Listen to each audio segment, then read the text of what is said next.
Nabi Khidir mendatangiku, lalu beliau berkata, "Wahai Ahmad, duduklah dan abaikan rasa sakitmu.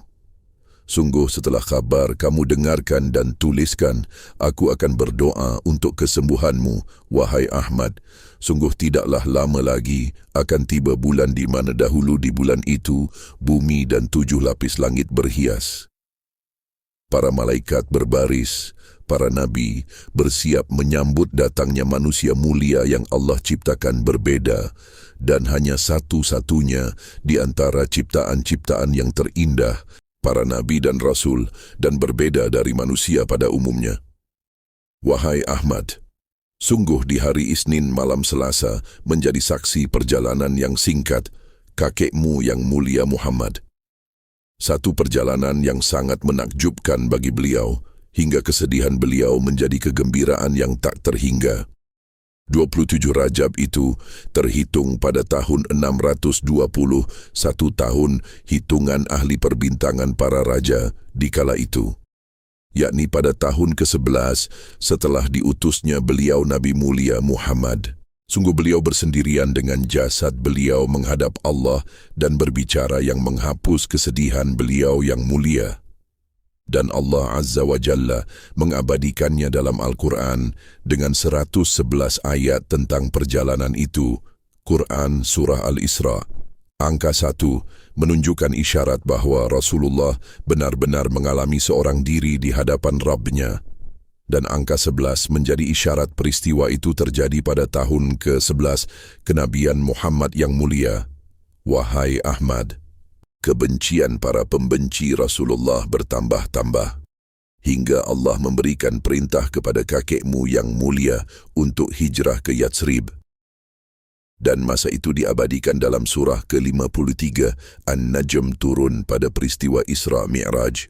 Sebagai jawaban, tafsir tentang Isra dan Mi'raj Rasulullah yang mulia, Allah memberikan perintah hijrah ke Yatsrib masa kakekmu yang mulia berusia 53 tahun. Sungguh pada angka-angka yang demikian itu adalah tanda-tanda kebesaran Allah atas segala petunjuknya yang nyata yang Allah berikan kepada para sahabat-sahabat Rasulullah dalam menuliskan Al-Quran.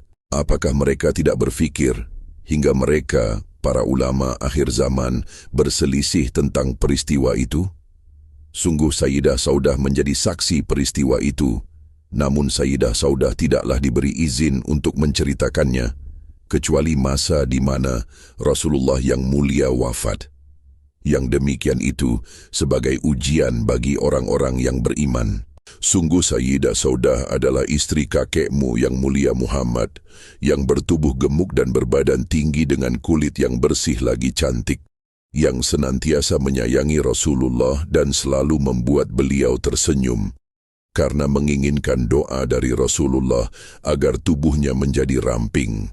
Namun Rasulullah menghiburnya dengan kata-kata indah sebagai penghibur hatinya agar Sayyidah Saudah mempunyai selera untuk makan. Yang demikian itu adalah akhlak mulia seorang yang mulia. Hendaklah menjadi contoh bagimu dan bagi umat akhir zaman. Wahai Ahmad, tidaklah ada peristiwa yang tidak tercatat pada lauhnya yang maha luas, kecuali peristiwa yang pahit atas kelalaian hamba-hambanya yang melampaui batas.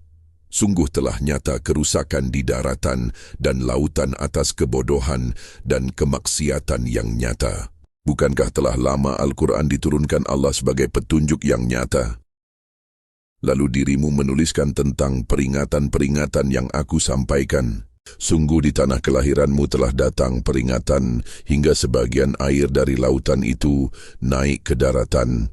Hendaklah para pemimpin di tanah kelahiranmu membersihkan tepi lautan dari kaum Sadum, dan hendaklah mereka memperhatikan nasib fakir miskin dan yatim piatu yang lapar. Sungguh di bawah gedung-gedung yang tinggi sang bumi menangis dan bersiap menerima perintah Allah Azza wa Jalla. Sungguh mereka tidak akan luput dari murka Allah, yakni mereka para pemimpin yang melampaui batas. Apakah Allah akan membiarkan mereka berbuat kerusakan dengan bersembunyi di balik lisan yang pandai menutupi aib-aib mereka?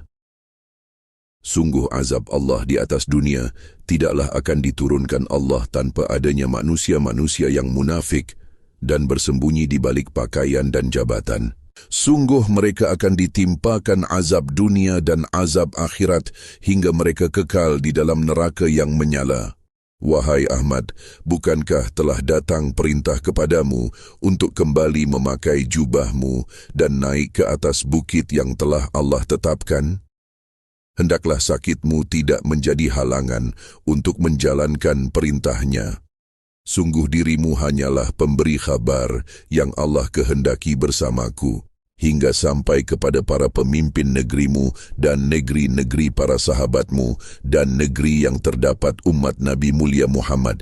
Katakanlah, tidaklah penting mereka mengenalmu dan memujimu, cukuplah mereka menggunakan akal mereka dan hati mereka dalam membaca khabar-khabar yang dirimu tuliskan. Apakah mereka menantikan bulan dan matahari tertutup bulan gelap? Apakah mereka hendak menyaksikan bumi membuka dirinya dan meruntuhkan gedung-gedung yang tinggi di negerimu dan negeri-negeri yang melampaui batas?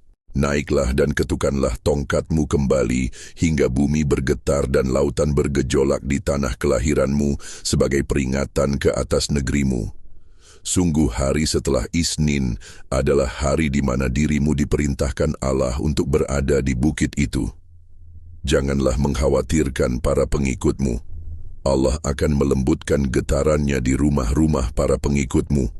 Bukankah pada bencana yang lalu Allah menyelamatkan pengikutmu bersama anak-anak dan istrinya?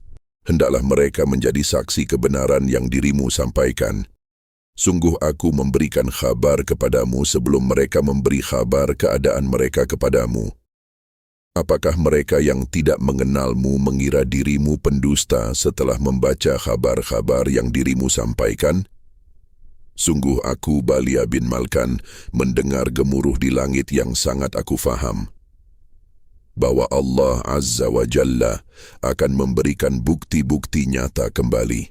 Apakah jika di bawah kaki mereka mengeluarkan api dan air dengan satu masa, barulah mereka akan menghapus kaum Sadum di atas negeri mereka? Katakanlah, wahai Ahmad, bahwa satu kilatan dari langit akan menghancurkan satu gedung yang tinggi dan bumi membuka dirinya hingga menelan bangunan di atasnya. Sebagai peringatan atas kemaksiatan kaum Sadum di atas negeri mereka. Wahai Ahmad, apakah mereka mengira bahwa penyakit yang mereka katakan tidak ada obatnya telah menguasai negeri-negeri yang penuh kemaksiatan kaum Sadum? Sungguh negeri itu sangat dekat dengan negerimu dan negeri sahabatmu. Hendaklah mereka bertaubat dan membersihkan negeri mereka dari kaum Sadum. Hendaklah mereka membersihkan saudara-saudara mereka yang terdapat penyakit itu dengan apa yang kamu kerjakan. Katakanlah, sungguh tidaklah akan Allah hilangkan penyakit itu hingga mereka beriman kepada Allah dan Rasulullah yang mulia Muhammad dan beriman kepada Al-Quran dan apa-apa yang Allah turunkan kepada kakekmu yang mulia Muhammad. Sungguh pada 12:23, ayat-ayat Allah yang tersurat dan tersirat terdapat pada apa yang kamu kerjakan. Al-Quran 12:23. Sebagai bukti kebesaran Allah dan kemahakuasaan Allah atas segala sesuatu, wahai Ahmad, bersegeralah naik ke atas bukit itu, hingga tentram hatimu atas kekhawatiran dirimu. Tidaklah Allah membiarkan dirimu dalam kesedihan dan kesulitan, melainkan menginginkan dirimu, dan aku bertasbih dan memujinya di atas bukit itu. Wahai Ahmad, malam ini aku menyaksikan gemuruh dari barat dan timur negerimu. Bersegeralah dirimu berdiri di atas bukit itu. Sungguh taufan dan hujan dengan gemuruh akan melalui tanah kelahiranmu. Hendaklah mereka bertaubat dan membersihkan tanah mereka dari kaum Sadum. Dr. Ahmad Fahmi bin Abdullah Alwi Syams,